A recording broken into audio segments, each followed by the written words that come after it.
जय श्री राम दोस्तों, आज मैं हाजिर हूं आपके सामने परिपोजिशन का पार्ट 4 को लेकर। इसके पिछले वाले वीडियो में हमने पढ़ा था परिपोजिशन पार्ट 3। आज और हम परिपोजिशन के बारे में जानते हैं, तो चलो शुरुआत करते हैं। मैं भगवत सिंह आप सबका स्वागत करता हूं अपने इंग्लिश के मास्टर चैनल पर, जहां पर हम पढ़ रहे हैं इंग्लिश बेसिक से एडवांस लेवल तक के लिए एक कक्षाएं कंपटीशन एग्जाम की तैयारी करने वाले भाइयों के साथ और कक्षा 6 से 12वीं तक पढ़ने वाले सभी भाइयों के लिए उपयोगी सिद्ध होगी। यदि आप चैनल पे नए हैं तो चैनल को सब्सक्राइब करें, बेल आइकन को दबा देवें, जिससे इस वीडियो सीरीज के प्रत्येक वीडियो आपको सही समय पर मिल सके। तो शुरू करें पहली slide. Let's ready, take a pen और कॉपी। पहली स्लाइड है परिपोजिशन ऑफ पोजीशन। तो परिपोजिशन ऑफ पोजीशन होता क्या है उसको समझते हैं। जो परिपोजिशन किसी वस्तु की स्थिति के बारे में अच्छे से हमको बताए उसको हम क्या कहेंगे, परिपोजिशन ऑफ पोजीशन। इसके शब्द से स्पष्ट हो रहा है वह परिपोजिशन जो किसी का पोजीशन बताए, मतलब उसकी स्थिति बताए, वही क्या है, परिपोजिशन ऑफ पोजीशन है। अब मैंने कुछ ढूंढकर कॉमन पोजीशन बाहर निकाले, जैसे above, below, over, under, near, far, beside, behind, in front of, between, among. अब इसको हम विस्तार से पढ़ते हैं। अबव का प्रयोग किसके लिए करते हैं? अबव हो, ऊपर हो पर बिना छुआ हुआ हो। जैसे जैसे ये फैन है, वो हमारे सिर के ऊपर है, लेकिन सिर को छू तो नहीं रहा है और मेरे सिर को ढक भी नहीं रहा है, तो इसके लिए मैं क्या कहूंगा, the fan is above my head, the picture is above the door. चलते हैं हमारे नेक्स्ट प्रीपोजिशन पर, जिसका नाम है बिलो। बिलो मतलब नीचे, नीचे किसी लेवल से नीचे हो तो उसे क्या कहेंगे, बिलो। जैसे हमारे कहते हैं बीपीएल, बिलो पॉवर्टी लाइन। वे व्यक्ति जो गरीबी रेखा से नीचे हो उनके लिए हम किसका प्रयोग करते हैं, बीपीएल का प्रयोग करते हैं। जब कोई वस्तु किसी निश्चित स्तर से नीचे हो, मतलब वो गरीबी से भी नीचे, गरीबी रेखा से भी नीचे, मतलब सरकार ने मानक स्थापित किए हैं कि यहां तक व्यक्ति गरीब होता है, उसके नीचे वाली लाइन से अधिक गरीब कहा जाएगा। जिसे कहा जाता है, हमारी भाषा में कहा जाता है अंत्योदय। उसी चीज को अपन थोड़ा इंग्लिश में लाते हैं तो उसे क्या कहेंगे, बिलो पॉवर्टी लाइन को। यहां पर आगे वाला बिलो को लेते हैं, किसी रेखा से नीचे स्तर पर हो तो उसे हम किसके अंदर प्रयोग करेंगे, बिलो के अंदर करेंगे। The temperature is below normal, his marks are below average. चलते हैं हमारे नई। ओवर, ऊपर ढकना या ऊपर होना। जब ऊपर होने के साथ साथ ढकने का भाव भी हो, तो ऊपर ऊपर फैला हुआ हो, तो उसके लिए हम किसका प्रयोग करते हैं, ओवर का। अब यहां पर एक कोई कंबल है जिसको हम ओढ़ के सोते हैं, तो कंबल को हमारे ऊपर, कंबल ऊपर होता है और उसको हम ओढ़ के सो रहे हैं तो वो हमारे ऊपर फैला हुआ होता है, तो वहां पर आपको ओवर का प्रयोग करना है। A blanket is over the child, clouds are over the city. वहीं पर हमको प्रयोग करना है अंडर का। अंडर का सीधे नीचे हो, जब कोई वस्तु दूसरी वस्तु के सीधे नीचे हो। The cat is under the table, the bag is under the bed. ठीक है, चलते हैं नेक्स्ट परिपोजिशन पर, जिसका नाम है नियर, यानी कि पास में। किसी वस्तु के पास, लेकिन टच करना जरूरी नहीं है, पास हो पर टच नहीं होना चाहिए। टच नहीं करे तो उसको क्या कहेंगे, नियर। तो my house is near the school, मेरा जो घर है वो स्कूल के पास है। हो सकता है घर स्कूल से थोड़ा पास, दो घर छोड़ के मकान हो, ऐसा भी हो सकता है। The shop is near the temple. अब शॉप जो दुकान है वो टेम्पल के नजदीक है, मंदिर के पास में है, पर मंदिर की दीवार से वो दीवार टच नहीं कर रही है। समझ गए होंगे मेरी बात। चलते हैं हमारे नेक्स्ट परिपोजिशन पर, जिसका नाम है फार।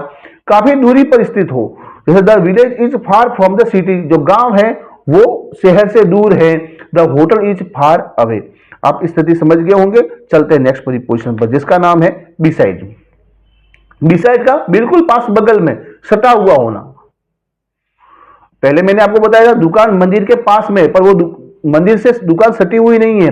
यहां पर दुकान होगी वो मंदिर से क्या होगी, मंदिर की दीवार और दुकान की दीवार दोनों मिली हुई होगी, तो वहां पर आपको प्रयोग करना है बिसाइड का।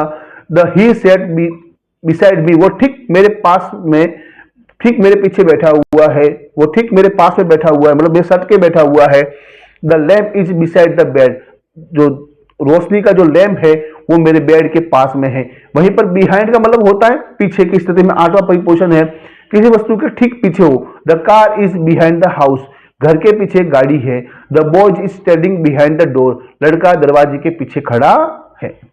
9वां परिपोजिशन है इन फ्रंट ऑफ, यानी सामने। किसी वस्तु के ठीक सामने की स्थिति में हम किसका प्रयोग करेंगे, इन फ्रंट का प्रयोग करेंगे। The teacher is in front of the class, teacher है, जैसे मैं टीचर हूं, वो आपके सामने खड़ा हूं, तो मैं जैसे क्या हो गया, the teacher is in front of the class. The park is in front of my house, जो पार्क है वो मेरे घर के ठीक सामने है। वही 10वां परिपोषण जिसमें 2 परिपोषण शामिल किए, बिटवीन और अमोंग। बिटवीन का ध्यान रखना है, जब हमको किसी चीज को 2 के बीच में बांटना है तो वहां पर हम बिटवीन का प्रयोग करेंगे, और जब कोई सामान 2 से अधिक के बीच में बांटना है तो वहां पर हम किसका प्रयोग करेंगे, अमोंग। यहाँ पे 2 उदाहरण दिए गए बिटवीन के लिए। He set between Ram and Shyam, अर्थात वो राम और श्याम के बीच में बैठा हुआ है। वहीं पर हम कहेंगे he was sitting among the student, वह बच्चों के बीच बैठा हुआ है। राम और श्याम दोनों पास में 2 व्यक्ति थे, उनके बीच में आके बैठ गया है। वहीं पर एक बच्चा आकर पूरी क्लास में बैठ जाए, क्लास में क्या होंगे, 20-25 बच्चे होंगे, तो वो स्थिति हो जाएगी। समझ गए होंगे मेरी बात। चलते हैं हमारे नेक्स्ट परिपोजिशन के ऊपर, जिसका नाम है परिपोजिशन ऑफ एजेंट। अभी तक हम 4 परिपोजिशन हमने पढ़ा था। परिपोजिशन 6 होते हैं और हम परिपोजिशन 5वें पर पहुंच चुके हैं। जो परिपोजिशन ये बताए कि काम किसने किया है, या उसे हम परिपोजिशन हम एजेंट कहेंगे। इसका प्रयोग हम पैसिव वॉइस में करते हैं। जहां पर ऑब्जेक्ट प्रधान वाक्य होते हैं वहां पर हम परिपोजिशन ऑफ एजेंट का प्रयोग होता है। जैसे उसका वर्ड है लिया गया, जिसको पैसिव वॉइस में प्रयोग करते हैं, बाय का प्रयोग, द परिपोजिशन ऑफ एजेंट। जब वाक्य में कर्ता बताया जाए, काम करने वाला कौन है उसके बारे में जानकारी देनी हो, तो वहां पर परिपोजिशन एजेंट के रूप में बाय का प्रयोग किया जाता है। एग्जाम्पल मैंने आपके सामने लिखा है, the letter was written by him, पत्र उसके द्वारा लिखा गया है। The work was done by the teacher, कार्य अध्यापक के द्वारा किया गया है। अब अंतिम परिपोजिशन है परिपोजिशन ऑफ इंस्ट्रूमेंट। जो परिपोजिशन ये बताए कि काम किस साधन से हुआ है या किस प्रकार से हुआ है, तो परिपोजिशन ऑफ इंस्ट्रूमेंट कहेंगे। उसमें एक परिपोजिशन इंस्ट्रूमेंट, एक ही परिपोजिशन है, वो है विथ। परिपोजिशन ऑफ इंस्ट्रूमेंट है जब साधन औजार बताया जाए, वो किस साधन के द्वारा, the Apple was cut with a knife, सेब को चाकू से काटा गया है, मतलब चाकू से, तो विथ का प्रयोग किसके लिए हो गया, चाकू के लिए हो गया है। The door was opened with a key, अब दरवाजा है वो चाबी से खुला है, तो चाबी के लिए यहाँ पे किसका प्रयोग, चाबी और ताले का संपर्क किससे करवाया गया है, विथ से। समझ गए होंगे मेरी बात। तो विथ क्या है, एक परिपोजिशन ऑफ इंस्ट्रूमेंट है। तो इस प्रकार हमारे परिपोजिशन का चैप्टर खत्म हुआ। पार्ट्स ऑफ स्पीच में हम परिपोजिशन ऑफ पार्ट्स ऑफ स्पीच में परिपोजिशन का पॉइंट खत्म हो गया। अब अगला हम पॉइंट अगला पढ़ेंगे। तब तक के लिए आपको जय श्री राम, शुभ रात्रि।